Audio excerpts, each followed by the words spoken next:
Channel Naratif kembali menjumpai Anda dengan kabar Indonesia terkini.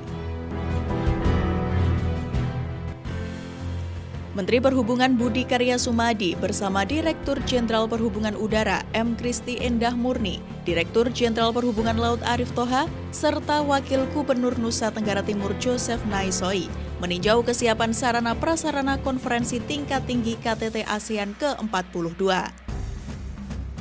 Konferensi ini akan digelar di Labuan Bajo.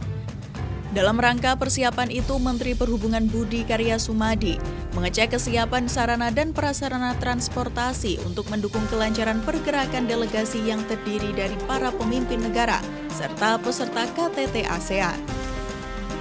Lokasi pertama yang ditinjau oleh Budi Karya yaitu Bandara Komodo yang akan menjadi tempat pendaratan pesawat para delegasi dan tim ofisial baik dari Indonesia maupun dari negara anggota dan mitra negara ASEAN.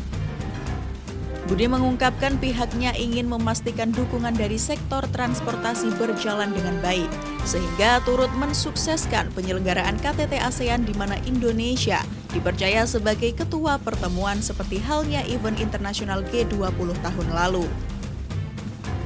Ingin memberikan kesan yang baik kepada para tamu negara, Budi Karya menjelaskan fasilitas di Bandara Komodo baik di sisi darat maupun sisi udara telah siap untuk melancarkan penerbangan VVIP dan komersial.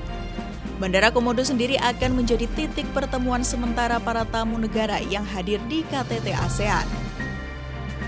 Selain Bandara Komodo, Ditjen Perhubungan Udara menyiapkan bandara alternatif terdekat dengan Bandara Komodo sebagai tempat parkir pesawat para delegasi, yaitu Bandara I Gusti Ngurah Rai di Denpasar, Bandara Lombok Praya, Bandara Sultan Hasanuddin di Makassar, serta Bandara El Tari di Kupang. Sejumlah fasilitas pendukung lain juga telah disiapkan untuk mendukung kegiatan KTT ASEAN, meliputi fasilitas pemeriksaan custom, immigration, dan quarantine, serta fasilitas helipad untuk medical evacuation. Lanjut Budi. Kemudian Budi juga meninjau pelabuhan multipurpose Waikalambu yang telah beroperasi pada 2021 lalu untuk melayani bongkar muat logistik. Sebelum pelabuhan Waikalambu dibangun, pelayanan kapal penumpang dan kegiatan logistik masih bercampur di pelabuhan Labuan Bajo existing yang saat ini menjadi dermaga marina. Kemudian pemerintah memutuskan untuk membangun pelabuhan multipurpose di Waikalambu yang berjarak kurang lebih 10 km hingga 12 km dari pelabuhan Labuan Bajo existing agar pariwisata di Labuan Bajo lebih maju dan kegiatan logistik lebih optimal. Selanjutnya, Budi meninjau dermaga marina yang menjadi salah satu ikon wisata di Labuan Bajo, serta menjadi tempat sandar kapal-kapal yak. Hotel Meruorah juga ditinjau oleh Budi Karya. Hotel yang dikembangkan oleh PT ASDP Indonesia Ferry dan PT Pembangunan Perumahan ini akan digunakan untuk kegiatan meeting, insentif, convention, dan exhibition, serta menjadi lokasi akomodasi bagi para delegasi. Menjelang pelaksanaan KTT ASEAN pada 9 hingga 11 Mei mendatang, Budi menginstruksikan jajarannya untuk terus mengintensifkan koordinasi dengan para pemangku kepentingan baik dengan kementerian atau lembaga terkait, serta juga dengan operator sarana dan prasarana transportasi. Budi juga menambahkan kegiatan internasional seperti KTT ASEAN ini menjadi momentum yang baik untuk meningkatkan daya saing Indonesia di mata dunia, serta memperkenalkan kesenian, kuliner, dan destinasi wisata di Labuan Bajo agar sama terkenalnya dengan Bali.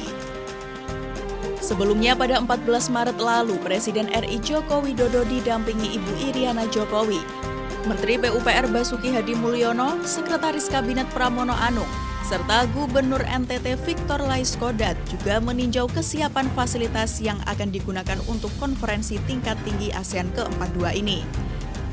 Dalam kunjungan tersebut, Presiden Jokowi melihat banyak venue sudah siap dan hanya tinggal sedikit sentuhan. Presiden mengatakan penyelenggaraan KTT ASEAN di Labuan Bajo juga sekaligus bertujuan untuk mempromosikan kawasan destinasi pariwisata super prioritas ini. Yang paling penting ini nanti juga kita mempromosikan Labuan Bajo sebagai destinasi super prioritas.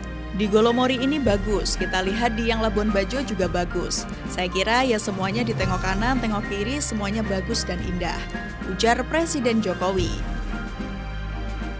Nah, itu tadi yang bisa Naratif sampaikan dalam video kali ini. Silakan tulis pendapat kalian di kolom komentar di bawah ini. Sampai bertemu di video channel Naratif selanjutnya ya. Terima kasih.